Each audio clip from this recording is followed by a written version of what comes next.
Welcome into the Action Network podcast. Today we have NFL Best Bets. It's week 7 from the one and only Brandon Anderson of the Action Network. Brendan Glasheen, your host. Brandon, one of our NFL contributors. You can find Brandon Anderson in the free award-winning Action Network app, not just this week's picks, but also any futures or award bets that he made in the preseason, if you still find some value there, or anything he adds to his portfolio as we make our way through the season. All of his articles as well at Action Network and the Action Network app.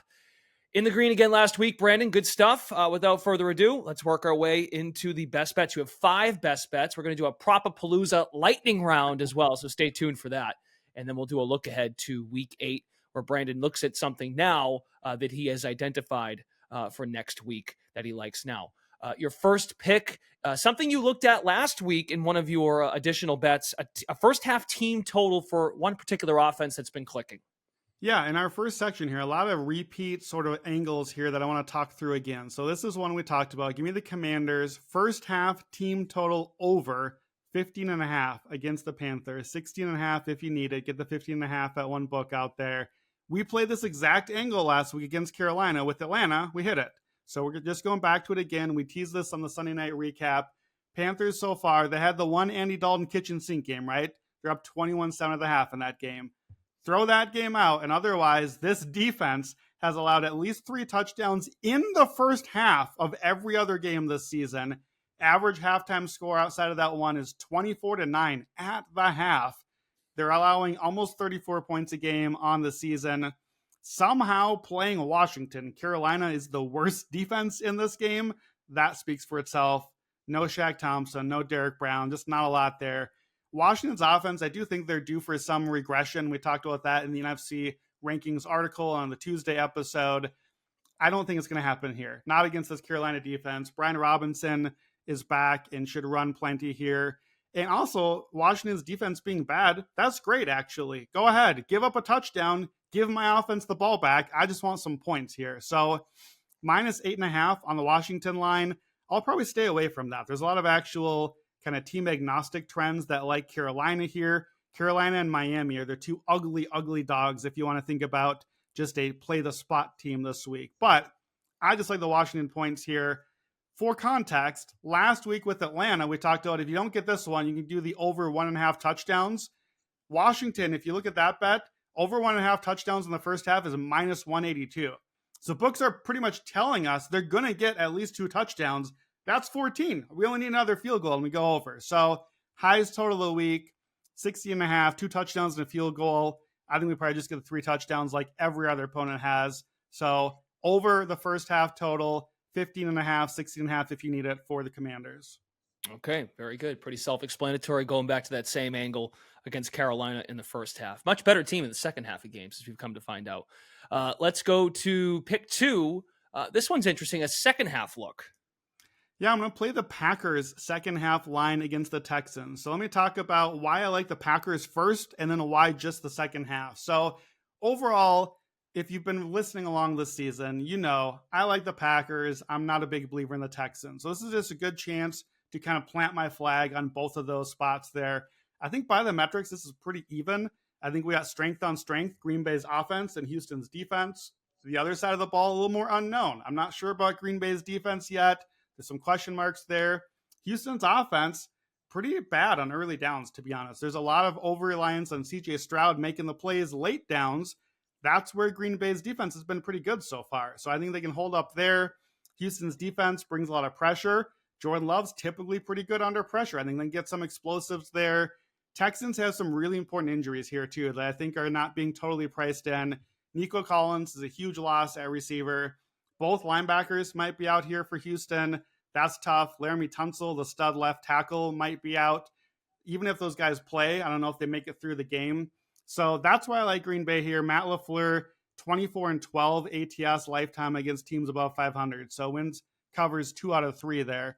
So why just the second half? So most books, this number is now up to Packers -3. You know I don't love when it gets to the key number, so I'm trying to think, how do we duck the key number? So I think how we duck it is we play the first half. Packers early in games have been inconsistent. They're getting some turnovers, settle for field goals. The defense has been on and off. Texans early in games, that's where they're best. Houston is 5-1 ATS in the first half. And what I noticed digging into this, that Bobby Slowick offense cooks early and then really dries up. You look at just the first 3 Texans drives in each game. So that's 18 drives, 6 games. They have scored 8 touchdowns and 4 field goals plus 2 missed field goals. So 14 scoring opportunities out of 18 drives.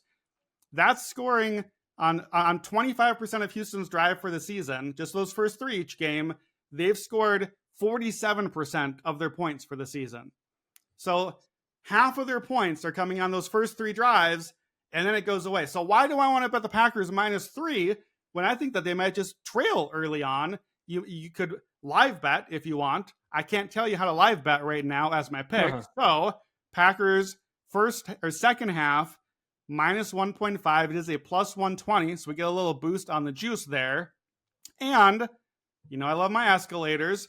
If you think so, 2 things here. Packers second half. What I like is we don't necessarily need to be right about the Packers winning this game to win that bet. Houston could just be great in the first half, and now we just get a Jordan Love comeback push, cover the second half line, even in a loss. So we get an extra out there. But if you do like the early Houston angle, little escalator, Texans first quarter money line, Packers second half money line. Play them together.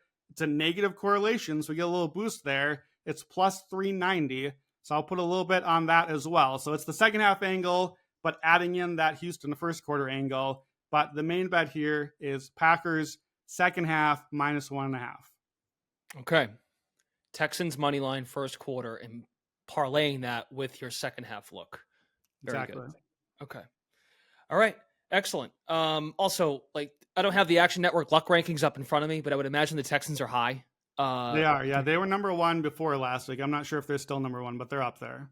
Okay. And you got to have an Action Pro account to take a look at the luck rankings because they've been so delicious the last couple of years. But yeah, that team. I mean, they were fine against the Patriots, but you're actually, I think, for the full game line at -2.5 Green Bay, I think you're getting a discount this week because that game being inside a touchdown against New England, they caught some breaks, got some short fields, and that game got out of hand, but it should not have been as disjointed of a game as it turned out to be. Well, and again, it's -2.5, -120, I think, a lot of books, and -3 outright at some books. So this is me trying to avoid the key number and getting creative as well.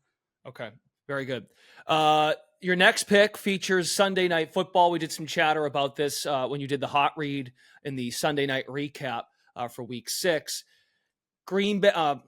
We just did Green Bay. Pittsburgh and the Jets. Pittsburgh and the Jets. Devontae Adams now in. So the total did jump up a point to 38.5 from 37.5. And as we highlighted on it was the round table. We talked about this on round table. That's right, because that's when the Adams trade went down. Devontae Adams is not worth no wide receiver. Never mind Devontae Adams, who's missed games, and he's a very good player, but he's not in the prime of his career like your Chases and your Jeffersons and your Lambs. He moved the line 4 points, for crying out loud, with the Jets now being favored by 1.5, and it was Pittsburgh -2.5. Anyway, you're staying away from a side on this. The total goes up a point. You like under. Why? I like under. Just the same pick that I liked before. We just get an extra point now, and I still like the under. Frankly, I like the under a little bit more. So I just wanted to kind of be here again and say, okay, still play the bet. I still like the bet. We'll get to one in a second that I may have switched the position on. Still like this one. I don't think Devontae really moved the line, the 4 points that we talked about. It was that, but we also, as Simon Hunter talked about on the Tuesday pod, he was right. Looks like the Steelers are going to start Russell Wilson. Hey, Pittsburgh, it should be telling that when you put in your, quote, starting quarterback, that the line moves against you. That should tell you something, just like the Colts should notice when Flacco goes out and Richardson comes back in. Same thing's happening. I like the under way better with Russell Wilson out there.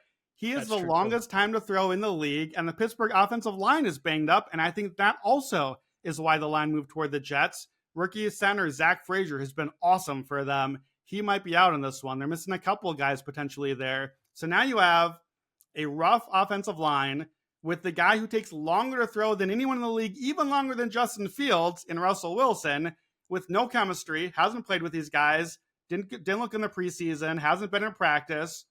That's the offense, and that's why the total went up. I don't understand. I don't get this at all. Like you said, Devontae Adams, I can't move the total up much on his account. We don't know for sure if he'll play yet. We don't necessarily know how much he'll play, even if he does. I suspect he will play, probably like on red zone packages, and the timing will be there. It'll be good. So I like the under. Same trends we talked about before. I think both teams want to run. That'll keep the clock moving. Both defenses are better. We know all this already. Both teams unders 7-3-1 combined on the season. Primetime non-Thursday night unders 63% the last 5 years. Non-Monday night unders in the 37-40 total range like this the last 2 decades, 68%. All of our low ugly totals, they still are good here. What I really wanted, Brendan, on this pick, I still love the under. I like it. I want to give you a chance. It's not out there yet, but I want to give you a negatively correlated parlay. We just did that with the Texans first quarter, Packers second half thing. Here's the other one.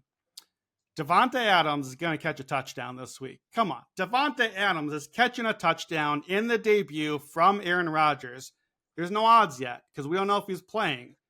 I'm going to put a little bit of my bet here on a Davante Adams touchdown in an under 38.5 because it's a negative correlation. That's not a lot of touchdowns when it goes under 38.5, so they have to boost the odds. I think we're going to get like a plus 500-ish range on an Adams touchdown plus an under, and I think we can get that one touchdown to Adams, still go under here. So that's the bet I really want to give, but there's no odds yet. Watch for it and play it, but still love the under Sunday night. Make alternative plans, just get the under. Brooke Pryor, ESPN NFL reporter that covers the Steelers, story just came out. Justin Fields believes there would be no quarterback debate in Pittsburgh if he had played better. That's the headline. Well, no kidding. But like we're doing this now. He hasn't even played a game yet, and they're planting seeds for Russell Wilson. So that creates a whole thing. At least with Justin Fields, really believed in Tomlin, seemed to listen to Tomlin, and you avoid the rah-rah stuff. Not rah-rah Mike Tomlin, I mean rah-rah Russell Wilson stuff. I did see also Schefter, I think, had it, or Schefter was following up someone else's report. Okay, stand by. It was a report that Adams is going to play, is expected to play. So not officially ruled in, but trending towards him playing. But to your point, is it just red zone packages? How much will we see? They're pretty desperate. They need the win, right? So. I expect we'll get a he will play limited snaps sort of thing, which makes me like this even more. He's going to play limited snaps when they're near the end zone, and I'm going to still get my little Rodgers to Adams end zone target when we get a chance. They only get a couple because we're going under, but I hope we get a he will play but limited snaps. Even better because they're going to have to price it longer accordingly. The limited snaps are going to be on like the other 30-yard line. I couldn't care less what happens over there. Yeah, Adams also is planning to make his Jets debut Sunday night versus the Steelers per source. That was a couple days ago as we record on Thursday afternoon. Fourth best bet features 2 NFC East teams. You also want to backtrack a bit and discuss the look-ahead pick you gave on one of these teams. Eagles, Giants. Let's start with the bet first, the new best bet. Yeah, so Eagles, Giants, under 43 is the new best bet. So I'm going to talk about both together because they kind of correlate together. So we played on the look ahead, Eagles minus 3.5. We keep going against the Giants. So that's where we came up with here. When you play a look ahead before a week of games, things can change. And in this case, a lot changed. For the first thing, why I like the look ahead, I thought the Eagles would kill the Browns. They did not. They barely got by the Browns. I thought the Giants might get housed by the Bengals. They did not. They lost by 10, but we were lucky to get that cover. So neither one of those reads worked out well for me. More importantly, 2 key injuries, and that can happen when you play a week in advance. Football is a contact sport. Andrew Thomas, left tackle for the Giants, out, possibly for the season. When I take him out, the Giants go to my number 32 offensive line. That's not great for the old offense. That's not great for the Giants scoring points, but left tackle for the Eagles, Jordan Mailata, also out. Not for the season necessarily, but the Eagles' offensive line has not been its usual self anyway. Giants' defensive front, clearly the strength on the team. So, both lines worse. That's why the total dropped here and looks like a good under. I just don't see a lot of points from either side here. The Eagles haven't topped 21 since that Brazil opener. The Giants have had 21 or less all but one game themselves. They haven't allowed more than 21 since their opener. Giants unders 5-1, best in the NFL this season. And then a bunch of trends. Sirianni road under 61%. Daniel Jones home under 72%. Brian Dable unders when it's 44 or below 44 is 63%. This all looks under to me. I don't see a lot of points here. So 43, that's a key number still. I'm going to grab the under 43. And then along with it, something I won't do very often, but I think is responsible to sometimes do. If we get a low scoring game, now that hook we had to pay on the Eagles, I thought it might get to Eagles -6. It did not. It's down to Eagles -3 at some books. I don't love our look ahead anymore. Now look, Raybon backed the Eagles in a 6-pack. I like that. Like being on Raybon's side. Still a Saquon Barkley revenge game. I like that. But I bet this last week thinking coming out of the bye week, we're going to see the same old Eagles. This might be the same new Eagles. Like this, the Eagles we saw at the end of last season might be the Eagles who they are now. I don't trust them to finish drives. We got Sirianni jawing at the home fans. 3.5 past the key number in a low-scoring game, rivalry, on the road, in the division. Suddenly I'm not feeling great about that with this Eagles team. So you play a look ahead. You're going to take on some risks sometimes. For me, the under is the best play. So I'll bet the under, but I am looking hard at buying out of this pick. If we get a Giants +3.5, I had a unit and a half on the look ahead. If I put on the +3.5 the other side, you make sure you get the 3.5. You can't do +3. Otherwise, the Eagles win by 3. You're screwed. You're stuck right in the middle there. It's a bad middle. So in this case, you might buy out, get off the side, take the 0.2 unit hit. We're going to earn it back somewhere else, hopefully with the under here. I like the under 43 as the best play.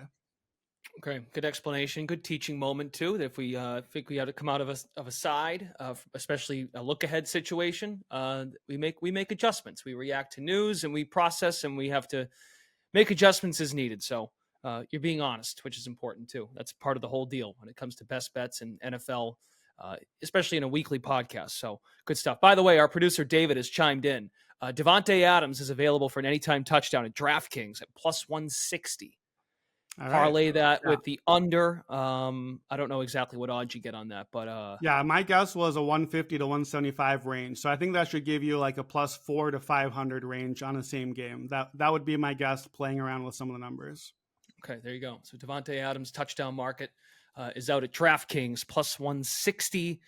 Anytime touchdown. The total's still at 38.5. Just backtracking a bit to Jets and Steelers. And you got one more best bet. You've kind of teased at this going back to our recap Sunday, Roundtable Tuesday. You're in on those Tampa Bay Buccaneers, their first game in Tampa since all the horrible stuff that's been happening with the hurricane in Milton. They were in New Orleans last week.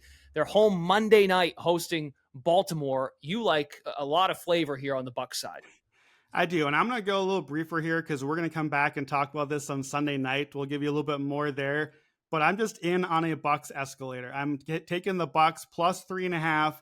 I already played the money line at +180. I see a +165 still. I like that. And I think futures as well. And if you like the Bucs futures, you want to play before the weekend because some of what we like about them is going to start happening even before we get to the Monday night game. So the Bucs, as we said on Tuesday episode, are the only team in the NFL top 11 running and passing, offense and defense. This is the one team that doesn't really have a big weakness right now. Tampa has never run well. For years they haven't run well. Even the Super Bowl Brady teams. Now Bucky Irving. Now Sean Tucker. These guys are starting to run the ball. Probably not in this game, but overall they're running the football. Passing game's cooking. We know how Baker is lighting up with the receivers. They always stop the run pretty well. Vita Vea's back. That's really key in this matchup. The Ravens are so dangerous running. I think they can force Baltimore to be more of a passing team, but Tampa secondary is getting healthy. The safeties are back. The corners are playing well. They get some breakout guys on that side, and the Todd Bowles defense is always good. There's just a lot to like about this team. It's one of the teams I got most wrong in the preseason. They've just really come together. I think the Bucs can slow the run attack here, and I think Baltimore's passing defense might be the single weakest unit in the game on Monday night. I think Baker and Mike Evans and Chris Godwin might be the side you want there. This is a game, both teams are 5-1 to the over, and we might get a sneaky sort of shootout here. So that means I got to pick the passing game I like. And we got a 2-time MVP on one side, but I think I like Baker and Liam Cohen, the offensive coordinator, and the receivers. Baltimore's receivers are still not big, explosive play guys. Mike Evans and Chris Godwin are making plays. Lamar Jackson, 21, 31, and 1 ATS, 40% lifetime as a favorite of over 3 points like he is here. So I like the Bucs, planted the flag. I'm going to stay with them here. If you look at the futures next month, you brought this up, Brendan, on Tuesday. They play Ravens, Falcons, Chiefs, Niners. But only the Chiefs game is on the road. And I'm just chasing my gut feeling here. I remember after Hurricane Katrina, the Saints came home. They had that emotional Monday night game in the Superdome. They had a big win for the team, really kind of compelled them forward. Maybe I'm chasing emotion here. I just think Tampa coming home after the hurricane, after all the damage there, the emotional home crowd, Monday night. We've seen this before, right? We saw the Brett Favre Monday night after his father passed away. Like, we see these stories. I'm pre-telling the narrative here. I think the Bucs get the cover. I think they can get the win outright. And then I think you look at some of the futures. Check out my NFC article and you can see some of the futures. And we'll talk more about those on the Sunday night episode. Okay. One cause for concern, Mike Evans was held out of Thursday's practice with a nagging leg injury. So that could just be them being cautious for Monday. Again, it's Thursday report from Monday game. I do, Brandon, I've got an audible for you here. I forgot to add this into our rundown. I'm going to give you one more team bet here. We didn't have enough bets. Oh. I get another bet the narrative because I can't help myself. The biggest game of the week, Chiefs Niners. I had no pick from, so I had to find a pick. I'm going to bet the narrative on Chiefs Niners. Here's a bonus pick for you. It's a plus 700. Niners halftime, Chiefs full time. Niners to have the lead. Patrick Mahomes, the inevitable, to come back and win the game. Look at the two Super Bowls. Niners go up 20-10. Mahomes 21-0 in the fourth quarter, the first matchup. They come back and win. Look at last year. Niners go up 10-0, 10-3 at the half. The Chiefs come back, win the game at the end. That's how these teams are playing out this season too. The Niners are 5-1 ATS in the first half. They've led by at least a touchdown, all but one. The Chiefs are 5-0 ATS second half, where the Niners are 1-5 ATS second half. Beware the comeback, and you know books are not giving us a juicy comeback number with Mahomes. We can't get it anymore. They don't give us the live line, no matter who they're playing. So if I want the Mahomes comeback angle, I have to make it up now. Bet the narrative. Niners to lead at the half.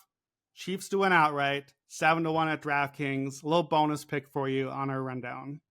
Okay. Now I'm wondering who might be the running back for San Francisco. It looks like Jordan Mason's going to be back despite that injury to his shoulder. Limited participant on Wednesday, but we'll keep an eye out for that. But yeah, all right. I mean, look, they'll scheme it up anyway. I mean, Shanahan, Garendo was good.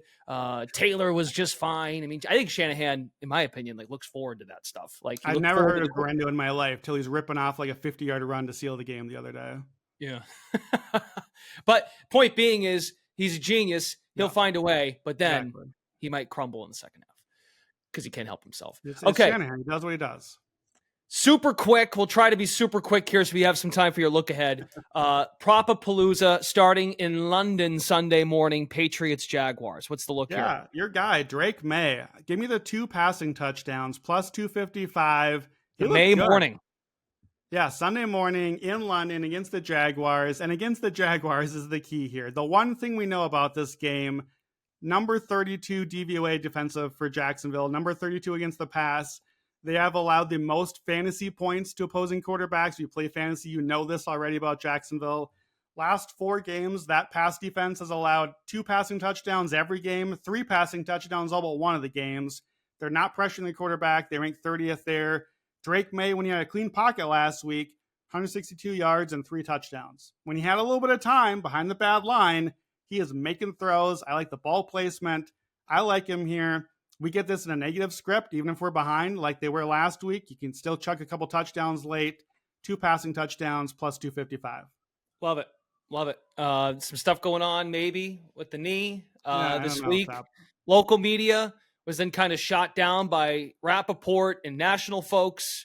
Then he was walking around today at practice. We were recording Thursday. Drake May was walking with no brace, normal.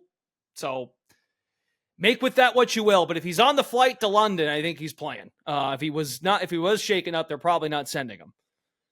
Maybe they would have to because I don't know if Joel Milton gives him enough confidence. But okay, Drake May. Next one, your first best bet regarded the Carolina Panthers. You were fading them in terms of Washington being able to score on them, but that does not mean you don't think that Carolina can score on the Commanders. It does not. I'm going to take a Deontay Johnson touchdown here, and I actually like this with my other angle. If Washington's going to score a bunch, this is our highest total game of the week, we're going to get points. So how about just Carolina having to pass, playing from behind all game? Sure, that sounds great to me. Since Andy Dalton took over, and no Adam Thielen matters here as well, Deontay Johnson's been a stud. 4 games, 24 catches, 306 yards, 3 touchdowns, 11 targets a game almost. He is third in the NFL in target share rate for that span. He has been a stud receiver in all but one game. Against Jalen Johnson, the shadow cover at Chicago, he did not do well. The other 3 games, he has at least 6 catches, at least 78 yards, at least a touchdown in all 3 of those games. Leads the league in end zone targets. This is the guy. Like, this is not what he's been ever in Pittsburgh. Suddenly it is what he is with Andy Dalton. So we keep playing these wide receiver ones against the Commanders. We played Jamar Chase, got a touchdown. We played Marvin Harrison Jr., got a touchdown. Neighbors, Godwin, Evans, they've all had big games. So touchdown for Deontay is plus 155. I also like a little sprinkle on 75 yards and a touchdown at plus 300. So we'll play both of those. Another receiver look, Bengals visiting the Cleveland Browns this week. Jamar Chase, he got going in the second half against the Giants. I remember the broadcast saying it. Collinsworth was like, they got to get this guy the ball, and they finally did. We're waiting for the breakthrough moment. Now, Chase has had some games, don't get me wrong. We're waiting for the Bengals to put it all together with Higgins and Chase going. You like Jamar Chase against Cleveland? I do, and I'm playing a prop. I don't think I've ever played this kind of prop before. I'm going to take longest reception over 26.5 yards at the Browns. I actually looked at this exact angle last week against the Giants. Then I thought to myself after the game, all right, well, Bengals offense wasn't good. Glad I didn't play that. No, he hit it. He had a 33-yard catch, even in a quieter game. 6 for 72, had a 33-yarder. And that's the thing. So far this season, Jamar Chase has 7 plays already of 28 yards or longer, 7 catches. He's had at least one all but one game. More importantly here, the Browns defense is cratering. They are dead last in overall DVOA as a team. They're dropped to 21st defensively. Basically, their defense is Cincinnati's defense. That's what the numbers say right now. And that is not a compliment. Juan Thornhill's still out at safety. Last week, Grant Delpit and Ronnie Hickman, both other safeties, were out. Denzel Ward is banged up. The pass defense hasn't been great. They have allowed, as a team, 11 passes of 28 yards already this season. They only allowed 19 all last season. So that was like 1 per game a year ago, almost 2 per game so far this year. Cleveland has faced 5 guys that I would call a wide receiver 1 for their team. They have allowed a 28-yard reception to all 5 of those guys so far this season. So I'm playing this Chase one, even if we don't get the score, even if we don't get a big game. I think we get at least 1 big play, a yak play, something like that. And can't play a new angle if there's not an escalator as well. 40-plus yard, longest reception, plus 330. We'll sprinkle a little bit on that as well. Brandon Kerner or Brandon Anderson? That's a Sean Kerner special, longest reception. Okay, and you got one more from a passing game standpoint. It makes sense, too, just like we're in week 7, that the offenses have started to get their ish together. And now all of a sudden there's more confidence from Brandon to bet some overs and bet some individual overs, some game overs. We still have those gross unders, make no mistake, and those mine shafts. But Geno Smith and the Seattle Seahawks playing the Falcons. Big passing day for Geno. I do. I like Geno over 259.5 passing yards. Play a little escalator. This is a big game, honestly. Seattle, Atlanta, big for the NFC playoff picture, big for me and my Seattle futures. We need Seattle to get back on track. The total has been bet up, 47.5 all the way to 51.5. Past that last key number, that's telling. Both defenses have been struggling. Both offenses are cooking. I think we get a shootout. And these teams are both top 3 in situation neutral pace. So I think we're going to get a fast game, lots of scoring. That means lots of passing. Either Seattle is ahead because they're passing well, or Seattle's behind and they're passing a lot. So I like that for us. Atlanta has not had any pass rush this season. Remember they traded for your guy Matthew Judon out of New England? He's number 104 in PFF rankings for edge rushers. So not going well. There's no pass rush. He's going to stand back there and deal. Geno Smith leads the NFL in completions, attempts, and yards so far this season. Nearly 300 yards a game. Last 5 games for Geno, 45 attempts per game, 321 yards per game. So I like Geno over 260 basically. And then watch the app. 300 yards is plus 235. He's done that 3 of the last 5 games. I might look at the 325, 350. 350 is plus 750. It's enough numbers. Watch the app, follow the bet there. But escalator on the Geno Smith passing. I think we'll get a big day from him. Okay, very good. So there you go. You've got 4 Propapalooza lightning round bets and then 5 best bets with a bonus. We'll now turn our attention to the look ahead from Brandon for week number 8. Again, your look ahead from last week was Eagles minus 3.5 at Giants. You explained why you're going to buy out of that spot. What might you like for week 8 right now? Yeah, we keep playing Giants and Steelers games. So I guess now we got a Giants and Steelers game. Next Monday night, back to our gross unders. Under 37.5. You shouldn't have NFL. No, seriously. What did we do to deserve a back-to-back Steelers New York primetime game? We get Steelers Jets Sunday, then Steelers Giants the next Monday. You already know I'm going to love the ugly under here. These two teams, Giants, 39 points or less in all but one of their games. Pittsburgh, 37 or less, all but 2 of their games. Giants unders 5-1, Steelers unders 4-2. Now we got Russell Wilson in the mix. We've talked about that already. Talked about the Dable trend under 44. We're on the Giants under this week. Primetime under 60% the last 5 years. All of our low total unders. This is at 37.5. We want it before the key number. I think we probably hit 37 or below soon enough. Since November 2019, that total is 28, 16-1 to the under, 70% hit rate. I don't know if we'll go full mine shaft on this one. We can't yet anyway, but I'll grab the under above the key number, 37.5 for next Monday night, Giants Steelers.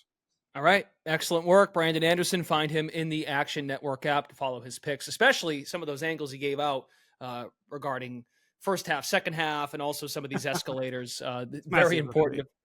Very important to follow him in the app so you get those alerts and you can keep up with what the heck he's up to come Sunday and then potentially on Monday. Don't forget to download that free award-winning Action Network app to follow the rest of our contributors. You can also check out the Action Network Discord server to chop it up with our fellow Action Network colleagues as well as some of your friends, other gamblers during these games. It's a lot of fun. There's a link to the Discord in the description of the episode here. Also, don't miss the Week 7 betting preview from Stuckey and Raybon, which is out now. It features the Sunday 6-pack. We'll be back next Friday morning, first thing with best bets for Week 8. For Brandon Anderson, Brendan Glasheen, thanks for listening to NFL Best Bets here on the Action Network podcast. You all have a great weekend. Best of luck.